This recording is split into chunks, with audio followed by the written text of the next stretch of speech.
Hi there, I'm Jim Zirin. Welcome back for more conversations. With us is Stephen Heintz.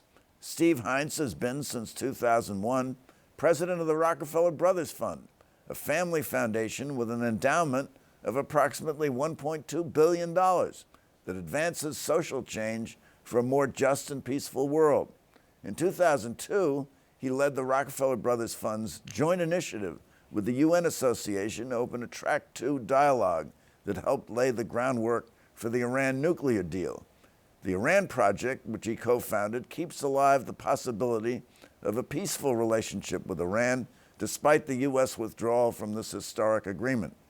In 2011, he turned his talents to the Israeli-Palestinian conflict, where he is concentrated on trying to build constituencies for peace from the bottom up. He is also focused on the other legs of his philanthropic mission: sustainable development, the buzzword for climate change, and governance, the buzzword for preserving democratic institutions. At Rockefeller Brothers Fund, Steve Heintz has pushed an agenda for creative philanthropy, and we're pleased to welcome him to the program.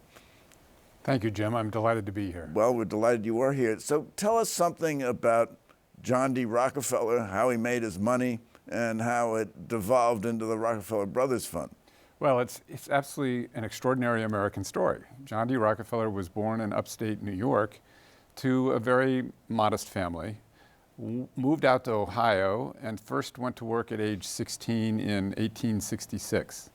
And in that first year of his work, he made $45. We know this because we actually have his little leather ledger book in his own very fine handwriting, with all of his income on one side of the ledger page and all of his his expenses going out on the other.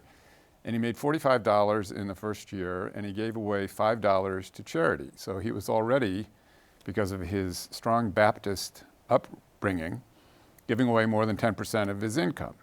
Between that time when he was 16 and the turn of the century, he became the wealthiest man in the world because he saw how oil was going to transform the global economy, and he got there first. And he was very shrewd, and some would say brutal, in his business practices, and basically dominated the oil market for many, many years. Well, he transformed the world economy, all right.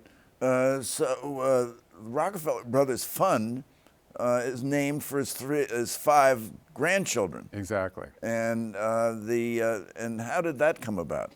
So as you said, Senior had one son, John D. Rockefeller Jr., and Junior and Senior together started the Rockefeller Foundation, which is our cousin institution, which is older and a bit larger.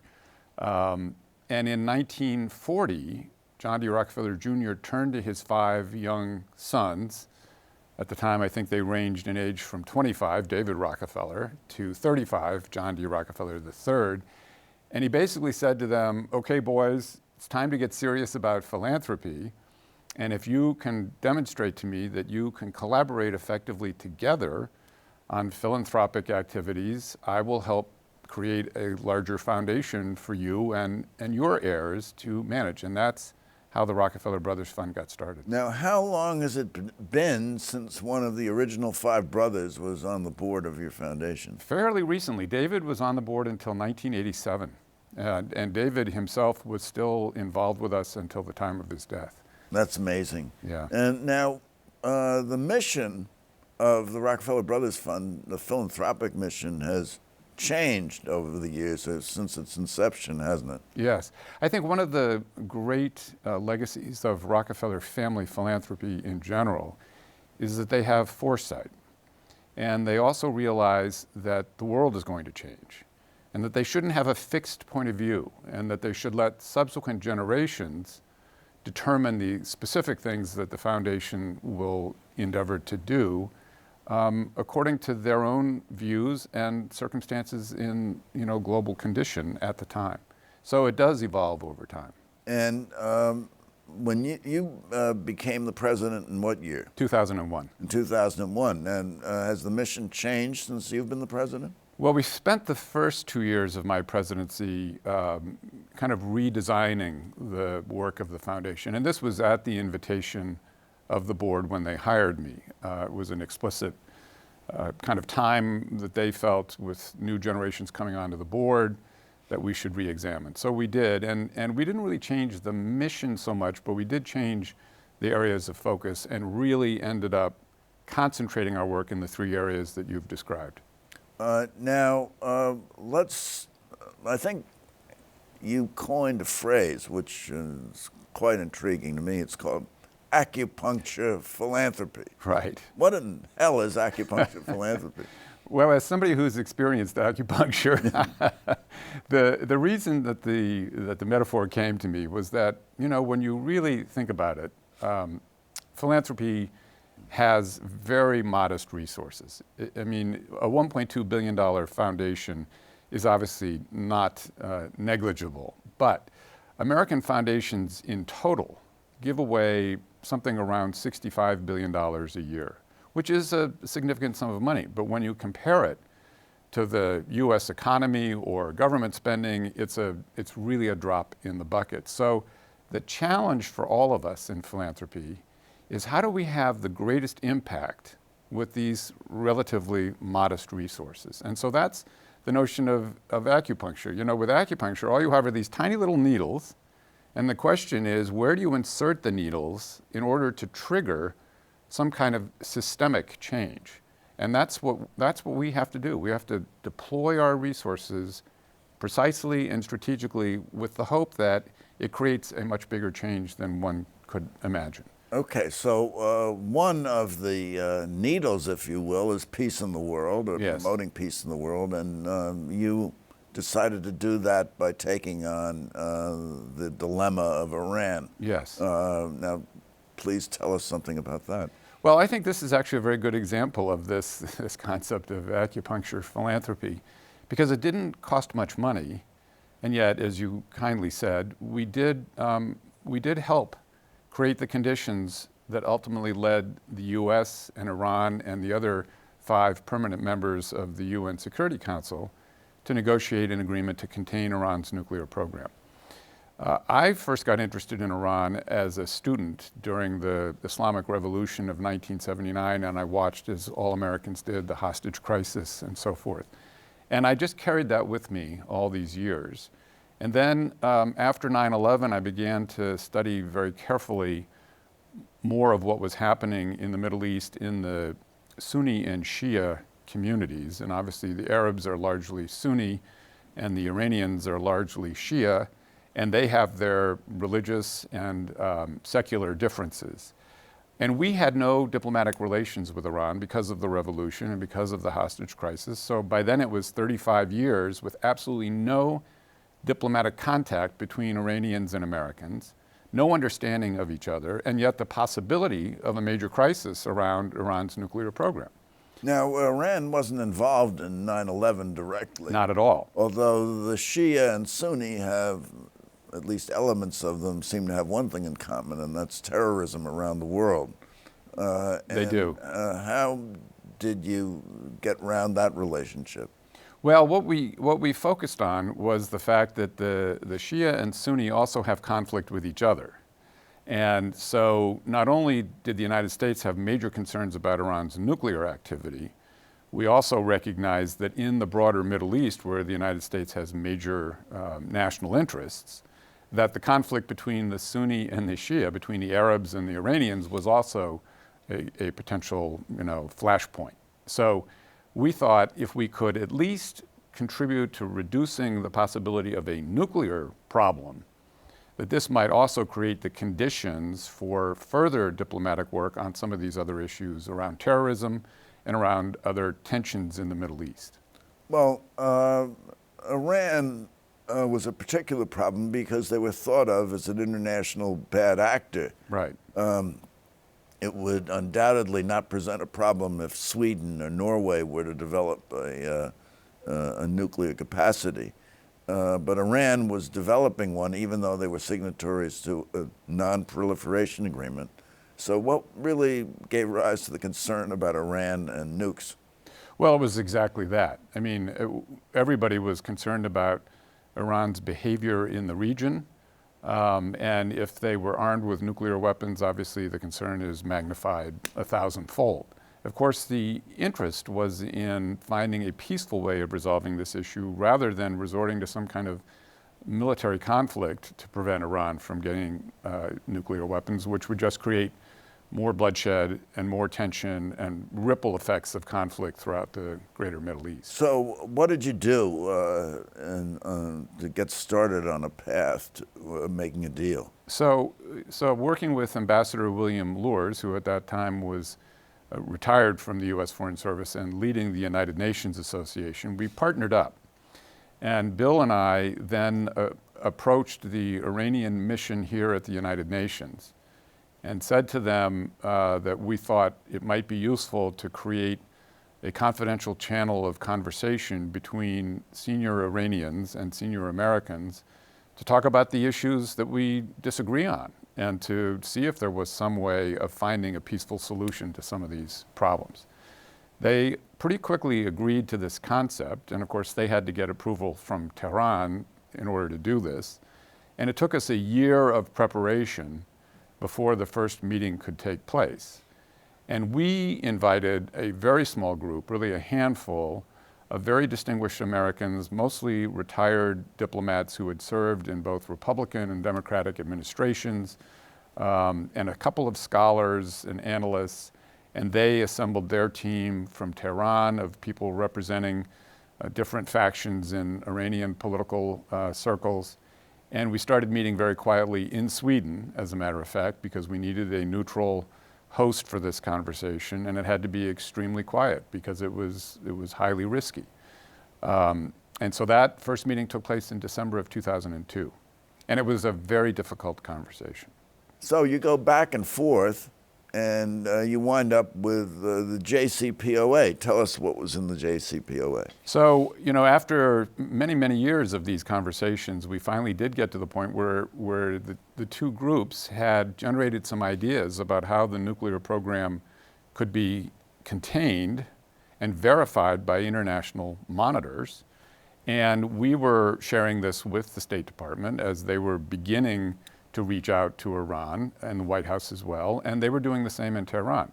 So ultimately, in the Obama administration, formal negotiations began under John Kerry, and that led to this Joint Comprehensive Plan of Action, or the JCPOA, and that is a nuclear agreement that was then adopted by the United Nations Security Council, which basically shrinks Iran's nuclear program, freezes it at a very modest level, reduces the sophistication of their enrichment capability, reduces the amount of enriched uranium they are allowed to produce for their domestic energy, electricity generation and medical programs, and puts in massive inspectors from the International Atomic Energy Agency, which has been there all the way through and has issued 14 reports since 2015, which demonstrate that Iran has been complying with all these restrictions on its nuclear activities and is not, at this point, capable of building weapons.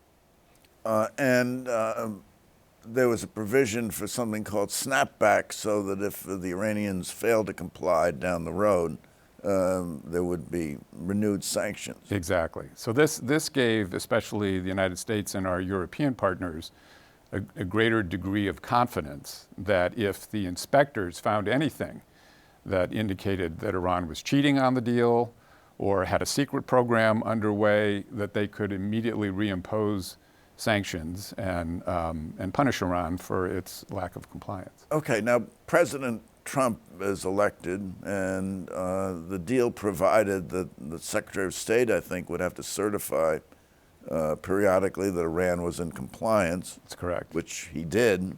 For the first year. For the first year. Yep. And then there had to be a finding that continuing with the deal was in the national security interest of the United States, which there was a certificate that it was, and President Trump backed out of the deal, said it was a bad deal.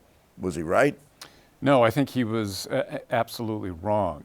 It was not a deal that solved all of the problems we have with Iran, but it was never intended to be that. It was intended to solve the biggest problem, which was the possibility of Iran with a nuclear weapon, and that it did.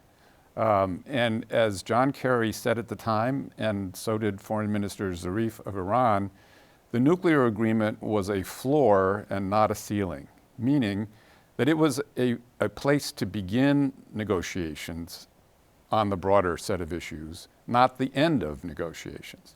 So not only did President Trump destroy a deal that was containing Iran's nuclear activities, he also destroyed the possibility of negotiating with Iran on all of the other issues that concern us about Iran's engagement with terrorism, its support for Hezbollah, its support for Hamas, et cetera. So where do we stand now? There's rioting in the streets of Tehran. Yes. You have certainly some political and economic and a lot of economic instability there. And a terrible crackdown by the government with a lot of loss of life. And is anybody talking? Is anyone trying to get this thing back on track? Well, the Europeans are. And the Europeans have remained in the JCPOA, in the nuclear agreement, and they have been trying to work with Iran throughout this period since President Trump withdrew. And so they are still talking. And in particular, President Macron of France has been working very energetically to try to get a new set of talks underway. And that included a meeting at the G7 in Biarritz over the summer, to which he invited Iran's foreign minister to meet on the sidelines. And they came up with one possible path to negotiations. They then tried to move that forward during the UN General Assembly meeting in September here in New York. That did not quite succeed, but that is still a possibility that through the Europeans, there could be some agreement that would help the United States begin to ramp down sanctions and Iran to begin to move back toward full compliance with the nuclear restrictions to give a more stable position from which further negotiations could take place. And President Trump would have the opportunity to try to negotiate a better deal, which is what he says he wants. Is there any showing that at the present time Iran is not in compliance? They still are in treaty with the other countries of the P5 that and would be bound by an obligation not to continue with their nuclear development. Yes, they because of the domestic pressures in Iran, and Iran is a far more competitive political environment than many people truly understand. I didn't understand it myself until I got deeply into this work. So there are very, very conservative forces in Iran that are pushing for them to withdraw from not only the JCPOA, but the Non-Proliferation Treaty overall, and just, restart their nuclear program, with great energy. And there are more moderate forces saying, no, this will isolate us further in the world and it will be bad for the economy and it could lead to a conflict. So there's real tension internally. As a result, the government of Iran has been slowly stepping back from some parts of the JCPOA and increasing the level of nuclear activity, but not yet quite to the level that has been determined to be in complete violation of the JCPOA. They've been very gradual. They've done it in 4 phases. Every 6 months, they take a few more steps because they're trying to demonstrate, especially to the Europeans, that they're not getting any of the benefits they were promised under the JCPOA, and yet they've been complying ever since 2015 when it was agreed. And so why should they continue to comply if they're not going to get any relief from the sanctions? But haven't we gotten to have our cake and eat it too, and that the sanctions remain in place, and they have not really retreated significantly from their obligations under the JCPOA? Yeah, in a way we have, but I don't think it's sustainable.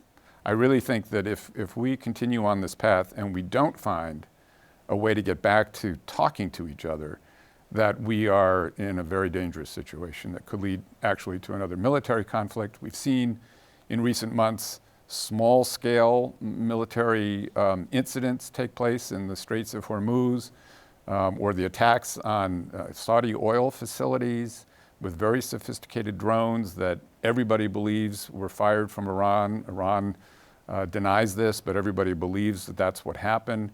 And so we're at a point where it's a very, very combustible situation. And I think if we don't find a way to get back to talking to each other and reducing tension, that we face the prospects of a very, very dangerous situation. Okay, so President Trump disappointed you on the JCPOA, and let's just take another strand of acupuncture of philanthropy, and that's sustainable development. Yes. Because when President Trump took office, we were parties to the Paris Accords, which really didn't commit us to anything except expressions of goodwill and a commitment not to allow levels of carbon dioxide rise in the atmosphere.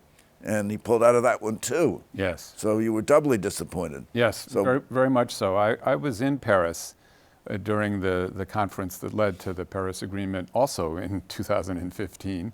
And bad year for you. It was a great the year was a great year. Year was great, but and then what came after has been kind of tough.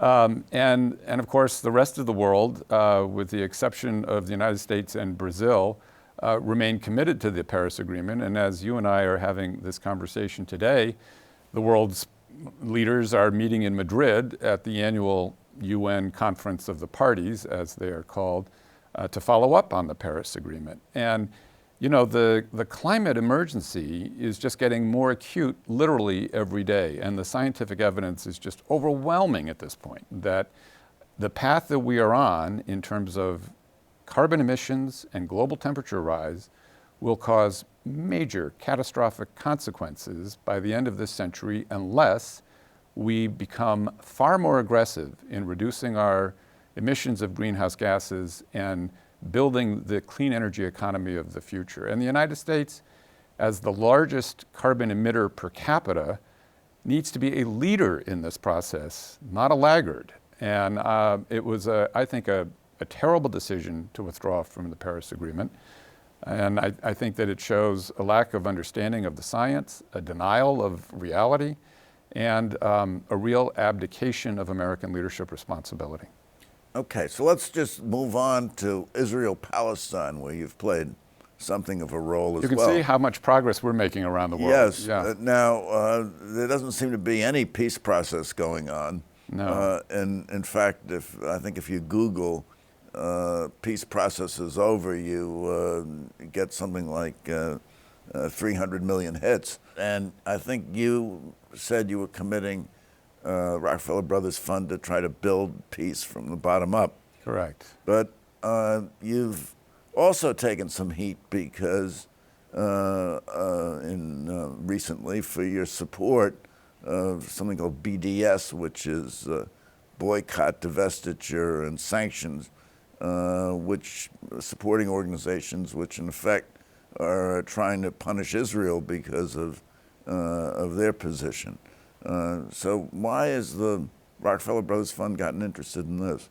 Well, we are interested in peace. That's the primary motivation, and we have looked at the world and decided that there are three conflicts in particular in which the United States is heavily involved, in which we also have some understanding and think we can, over time, help make a contribution. And those are Iran, that was the first one, Afghanistan, and Israel-Palestine.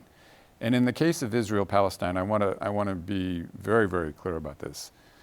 The RBF, and I personally, support the state of Israel. Israel is a remarkable country. I have visited there several times, and I think it's just an extraordinary place that has created a vibrant economy and a real democracy, you know, out of the desert, basically. So I have huge admiration.